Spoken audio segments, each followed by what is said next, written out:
नमस्कार, आपके साथ मैं हूं आदित्य कुमार। दरअसल उत्तर प्रदेश में 10 सीटों पर हो रहे उपचुनाव में अब सिर्फ 9 सीटों पर उपचुनाव होगा और एक सीट मिल्कीपुर, जहां अब उपचुनाव नहीं कराए जाएंगे। फिलहाल चुनाव आयोग ने अभी इन कारणों का खुलासा नहीं किया कि मिल्कीपुर में चुनाव क्यों नहीं कराए जाएंगे, लेकिन इसको लेकर अब सवाल उठ रहा है। कांग्रेस अब हमलावर हो गई है।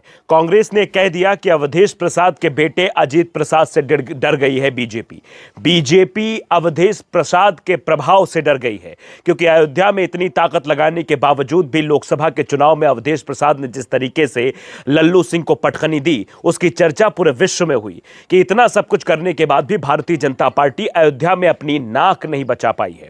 तो ऐसे में बड़ा सवाल उठ रहा था कि मिल्कीपुर के उपचुनाव में क्या होगा।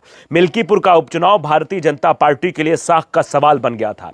अगर मिल्कीपुर गड़बड़ होता तो एक बार फिर से भारतीय जनता पार्टी पर बड़े सवाल खड़े हो जाते। हो सकता है पर्यवेक्षकों की रिपोर्ट गई हो और पर्यवेक्षकों ने रिपोर्ट में बताया हो कि मिल्कीपुर फंस सकती है, क्योंकि कांग्रेस के द्वारा जो आरोप लगाया जा रहा है वो यही है कि अयोध्या में एक बार फिर से भारतीय जनता पार्टी के अंदर जो डर था वो खुलकर सामने आ गया है। क्योंकि 10 सीटों के उपचुनाव में अगर मिल्कीपुर का चुनाव गड़बड़ होता तो सारी 9 की 9 सीटें जीतने के बाद भी पूरे के पूरे चुनाव पर पानी फिर जाता। लोकसभा चुनाव में आपने देखा था किस तरीके से भारतीय जनता पार्टी अयोध्या हार जाने के बाद बातें कर रही थी और फिर बातें बनाई भी जा रही थी। यहां तक कि कुछ ऐसे लोग भी कह रहे थे कि अयोध्या के जो रहने वाले लोग हैं उन्होंने गद्दारी की है भारतीय जनता पार्टी के साथ, उन्होंने राम के नाम के साथ गद्दारी की है, क्योंकि अगर राम के नाम पर वो वोट देते तो भारतीय जनता पार्टी को वोट देते।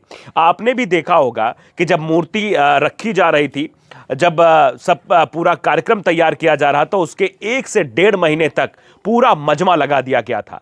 दिल्ली की पूरी मेन स्ट्रीम मीडिया अपना स्टूडियो लेकर अयोध्या में जम गई थी और वो लगातार प्रसारण करके दिखा रही थी कि देखो कितना भव्य आयोजन हो रहा है। और ये 550 साल पुराने संघर्ष में, जिसमें भारतीय जनता पार्टी और प्रधानमंत्री नरेंद्र मोदी, मुख्यमंत्री योगी आदित्यनाथ और उन तमाम भारतीय जनता पार्टी के नेताओं का नाम गिनाया जा रहा था, जिनके बलिदान की वजह से सब कुछ हुआ। सब कहानी बताई गई, सब कुछ बताया गया, सुनाया गया, समझाया गया, उसके बाद भी अयोध्या की सीट नहीं जीत पाए। तो यह सवाल खड़ा हो गया था कि आखिरकार क्या वजह है कि इस तरीके से अयोध्या में चुनाव भारतीय जनता पार्टी हार गई। चूंकि उपचुनाव थे, 10 सीटें थी, अयोध्या में चुनाव जीतने के बाद मिल्कीपुर की सीट खाली हो जाती है और मिल्कीपुर में एक बार फिर से उपचुनाव की सगबगाहट तेज होने लगती है।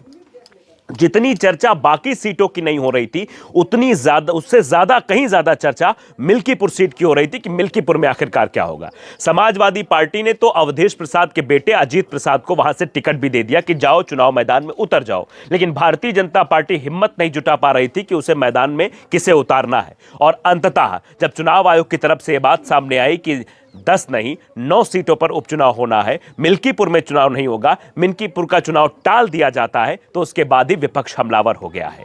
इंडिया गठबंधन के नेताओं ने अब खुलकर बयानबाजी करनी शुरू कर दी है कि भारतीय जनता पार्टी डर गई है। अगर भारतीय जनता पार्टी डरी ना होती तो शायद मिल्कीपुर में भी उपचुनाव कराया जाता और मिल्कीपुर का उपचुनाव यह संदेश देता कि एक बार फिर से भारतीय जनता पार्टी की नाक नहीं, इस बार नाक कान सब कुछ कट गया है और चीजें उसके हाथ से निकलती चली जा रही हैं।